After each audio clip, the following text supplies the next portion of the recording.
নমস্কাৰ, এই মুহূৰ্তত জনাব লৈছোঁ মেট্ৰিক পৰীক্ষাক লৈ এটা গুৰুত্বপূৰ্ণ খবৰ। আমি ইতিমধ্যে জনাইছোঁ যে যোৱাকালি অনুষ্ঠিত হৈ যোৱা মেট্ৰিকৰ গণিত বিষয়ৰ পৰীক্ষা আৰু গণিত বিষয়ৰ পৰীক্ষা অনুষ্ঠিত হোৱাৰ আধা ঘণ্টা পিছতে ভাইৰেল হৈ পৰিছে প্ৰশ্নকাকত। মোবাইলে স্ক্ৰীনশ্বট ভাইৰেল হৈ পৰিছে মেট্ৰিকৰ গণিত বিষয়ৰ পৰীক্ষা প্ৰশ্নকাকত। আৰু তাৰ পিছতে এতিয়া বিতৰ্ক সৃষ্টি হৈছে সমগ্ৰ ৰাজ্যত। সন্মিশ্ৰ প্ৰতিক্ৰিয়া এতিয়া দেখিবলৈ পোৱা গৈছে। ৰাজ্যৰ বিভিন্ন প্ৰান্তত মেট্ৰিক পৰীক্ষাৰ প্ৰশ্নকাকত ফাদিল হোৱাৰ পাছতে এতিয়া বিতৰ্কত সোমাই পৰিছে মেট্ৰিক পৰীক্ষা। ছাত্ৰ-ছাত্ৰীৰ লগত অভিভাৱকসকলে এতিয়া মন্তব্য কৰিছে যে একাংশ ছাত্ৰ-ছাত্ৰীয়ে দিনে ৰাতি কষ্ট কৰি পৰীক্ষা দিছে আৰু আনপিনে একাংশই আকৌ মেট্ৰিক পৰীক্ষাৰ প্ৰশ্ন কাকত আগতীয়াকৈ পাই খুব সহজতে পাছ কৰিছে। এয়া কিন্তু মানি লোৱা নহ'ব। মেট্ৰিক পৰীক্ষাৰ গণিত বিষয়ৰ প্ৰশ্নকাকত ফাদিল হোৱাৰ পিছতে মিশ্ৰ প্ৰতিক্ৰিয়া দেখিবলৈ পোৱা গৈছে। যোৱাকালি যিহেতু অনুষ্ঠিত হৈছে 2025 বৰ্ষৰ মেট্ৰিকৰ গণিত বিষয়ৰ পৰীক্ষা আৰু গণিত বিষয়ৰ পৰীক্ষা অনুষ্ঠিত হোৱাৰ আধা ঘণ্টা পিছতে ধুবুৰীৰ এখন পৰীক্ষা কেন্দ্ৰৰ পৰা ভাইৰেল হৈ পৰিছে এই প্ৰশ্নকাকত। ইতিমধ্যে এই প্ৰশ্নকাকত ভাইৰেল হৈ পৰিছে সামাজিক মাধ্যমত। স্ক্ৰীনশ্বট ভাইৰেল হৈ পৰিছে। পৰীক্ষা আৰম্ভ হোৱাৰ আধা ঘণ্টা পিছতে কেনেকৈ ভাইৰেল হ'ল এই প্ৰশ্নকাকত, এয়া এক কুৱেশ্যন মাৰ্ক হৈ পৰিছে এই মুহূৰ্তত। কিয়নো পৰীক্ষা হলটোত সম্পূৰ্ণভাৱে নিষিদ্ধ কৰা হৈছে মোবাইল ফোন, স্মাৰ্ট ঘড়ী। তথাপিও মেট্ৰিক পৰীক্ষাৰ প্ৰশ্নকাকত কেনেকৈ ভাইৰেল হ'ল তাক লৈ এতিয়া প্ৰশ্ন উত্থাপন কৰিছে অভিভাৱকসকলে। এতিয়া বহুতে কয় যে একাংশ ছাত্ৰ-ছাত্ৰীয়ে দিনে ৰাতি কষ্ট কৰি তেওঁলোকে পৰীক্ষা দিবলৈ যায় আৰু আনফালে আন একাংশই প্ৰশ্নকাকত আগতীয়াকৈ পাই যায়। এয়া কিন্তু মানি লোৱা নহ'ব। মেট্ৰিক পৰীক্ষাৰ গণিত বিষয়ৰ প্ৰশ্নকাকত ফাদিল হোৱাৰ পিছতে এতিয়া মিশ্ৰ প্ৰতিক্ৰিয়া দেখিবলৈ পোৱা গৈছে। ৰাজ্যৰ বিভিন্ন প্ৰান্তত গণিতৰ প্ৰশ্নকাকত ফাদিল হোৱাৰ অভিযোগ উত্থাপন কৰিছে। মেট্ৰিক পৰীক্ষা আৰম্ভ হৈছিল যোৱাকালিৰ ৰাতিপুৱা 9 বজাৰ পৰা আৰু 9:30 ভাইৰেল হৈ পৰিছে সেই মেট্ৰিকৰ গণিতৰ কুৱেশ্যন পেপাৰ স্ক্ৰীনশ্বট ভাইৰেল হৈ পৰিছে। এইদৰে পৰীক্ষাৰ্থীয়ে যেনেদৰে প্ৰশ্নকাকতত চিৰিয়েল নাম্বাৰৰ কুৱেশ্যন আৰু তলত এনচাৰ দি লিখি লৈ গৈছিল ছাত্ৰ-ছাত্ৰীয়ে। কেনেকৈ সেয়া হ'ল এই মুহূৰ্তত জানিব পোৱা হোৱা নাই।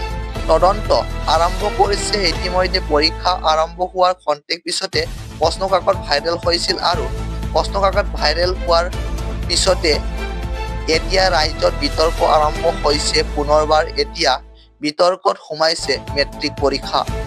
প্ৰত্যেক বছৰে মেট্ৰিক পৰীক্ষাত কিবা নহয় কিবা বিসংগতি দেখিবলৈ পোৱা যায়। এইবাৰ যোৱাকালি আছিল মেট্ৰিকৰ গণিত পৰীক্ষা আৰু গণিত বিষয়ৰ পৰীক্ষা আৰম্ভ হোৱাৰ খন্তেক পাছতে ধুবুৰীৰ এখন পৰীক্ষা কেন্দ্ৰৰ পৰা ভাইৰেল হৈ পৰিছে এই প্ৰশ্নকাকত।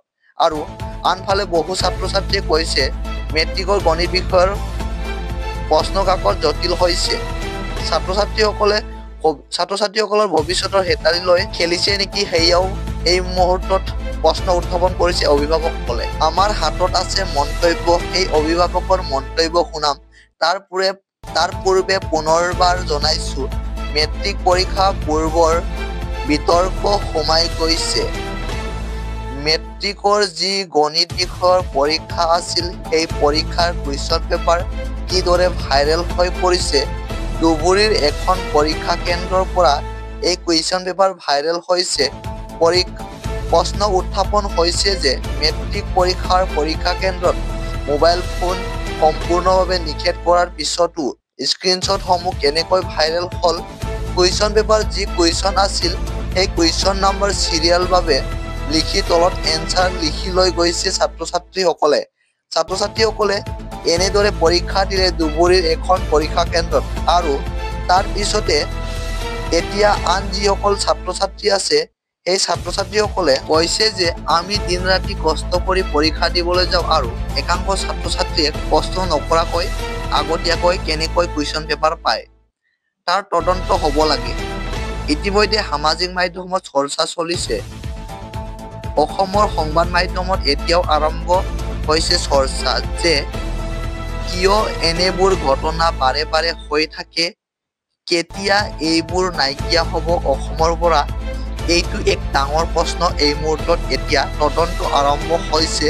তদন্ত পিছতে স্পষ্ট হ'ব কেনেকৈ ক'ৰ পৰা ভাইৰেল হৈছে এই কুৱেশ্যন পেপাৰ। আৰু আনফালে মেট্ৰিকৰ কুৱেশ্যন পেপাৰ ভাইৰেল হোৱাৰ সন্দৰ্ভত আমাৰ হাতত মন্তব্য আহি পৰিছে। এই মন্তব্য আমি শুনাবলৈ চেষ্টা কৰিছোঁ। কুৱেশ্যন পেপাৰ লিক আউট হোৱা, আজি চাওক ইমান কটকটীয়া মানে পৰিৱেশৰ মাজত কেনেকৈ এই কুৱেশ্যন পেপাৰ লিক আউট হ'ল।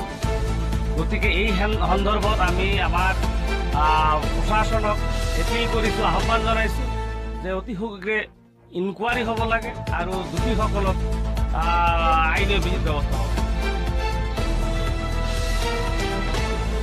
হয়, মানে এক্সামৰ আগত ছাত্ৰ ছাত্ৰীসকলক চেকিঙৰ ব্যৱস্থা কৰা হয়। আৰু এইদৰে এতিয়া প্ৰশাসনক দাবী দিছে যে শীঘ্ৰে তদন্ত কৰিব লাগে।